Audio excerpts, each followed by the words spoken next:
Almost 4 o'clock, 4 p.m.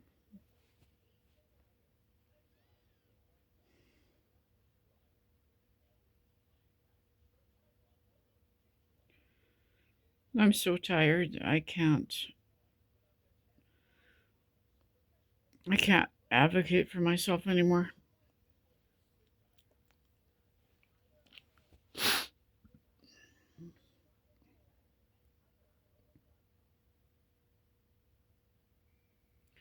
I haven't been able to effectively advocate for myself through any of this. I've been too tired. It's so unfair, and it's not right that there is no advocacy. There's no patient advocacy. There is zero patient advocacy. There's no one to help you fight for your life. You have to have a spouse or family behind you.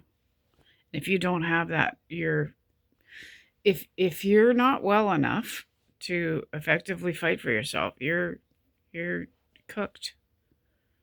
If you don't have a husband or family to fight for your life, you're cooked. You're finished.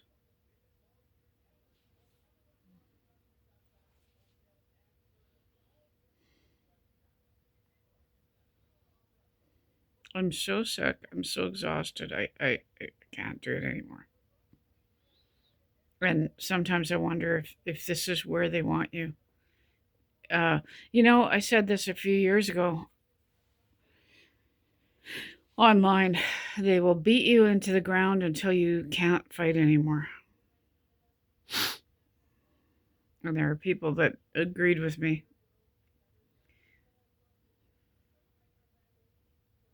You have to be educated. You have to be well enough to fight, smart enough to fight.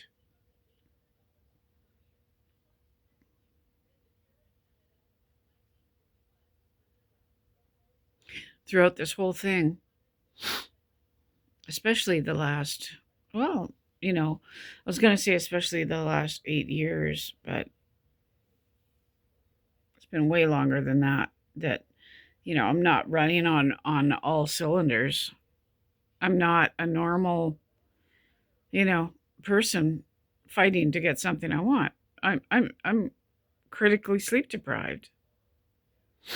This affects my mind, my mood, my ability to, do things the right way. This is why we need advocates, is because when people aren't smart enough or educated enough or well enough, or they're not in their right mind to be able to properly fight for themselves, to fight for the health care that they need. It's critical that we have advocacy. And we don't.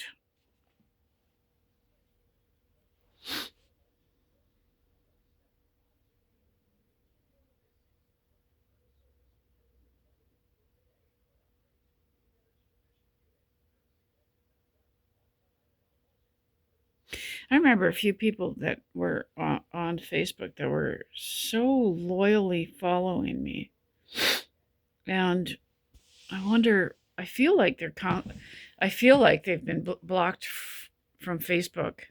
They were local people, a couple of different people who were fighting hard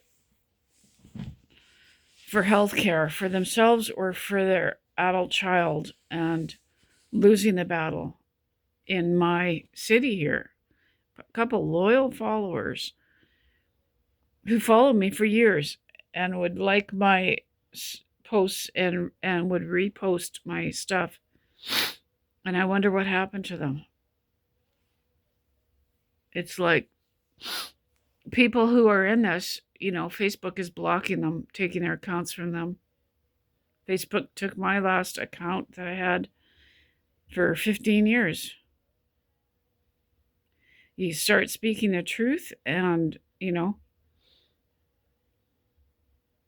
It all goes back to one thing, and that's pharmacy, right? People are, that's why some of these apps will zap you.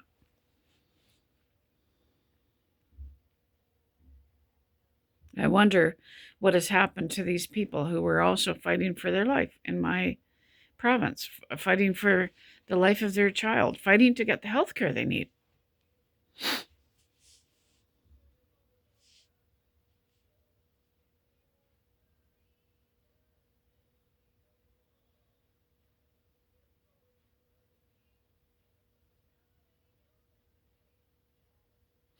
You know, like lots of people don't understand this. And there are people who get help right away, and there are people who don't. There are people, it turns into a battle. It There are people who for decades who have been trying to get help, for years and years, misdiagnosed.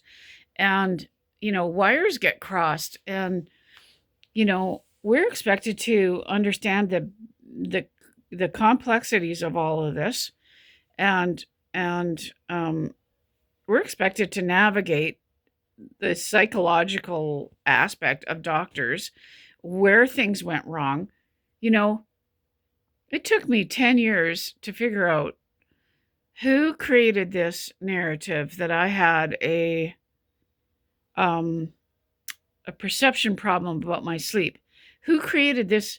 I knew for years. This was like 10 years ago. I knew something was going wrong, why my referrals to the sleep lab, to the sleep doctors, were being denied. I knew something was wrong. Every time a referral was sent, I was turned away. And I said to my doctor, there's something going on here behind the scenes. There's something that's going on. And they'll suggest that you're paranoid, right? You know how insane that is? You're looking at somebody educated in a position of power, and they're suggesting that you're paranoid, and you know that you're right. And you know how insane that is, that you're sitting across from someone in a position of great power, and you know that they're wrong. And I knew something was going on behind the scenes. As a patient, you're left powerless. You don't know how any of it works. You know there's all sorts of stuff going on behind the scenes. And now I found out, like, so that was 10 years ago when I was talking like that to my doctor, my former doctor. And I found out 2 years ago who that was, who created that narrative. And it was one of the doctors that they messed up. They messed up a test. They messed up what happened. And I could go through the details, but I've only got 15 minutes here. They messed, this got screwed up. And they said, yeah, they don't even understand what they did wrong. And someone made a comment. Yeah, she's got a sleep perception problem. They were wrong. That was written more than 10 years ago, and that misled all the other doctors. And that can continue until you jump off, until you exit or die in your sleep. One small error, or one doctor's wrong perception, one doctor's mistake, one doctor's note in a report can take your life, can get everybody to refuse you care. So I fought and fought and fought for my life to get back in that sleep lab.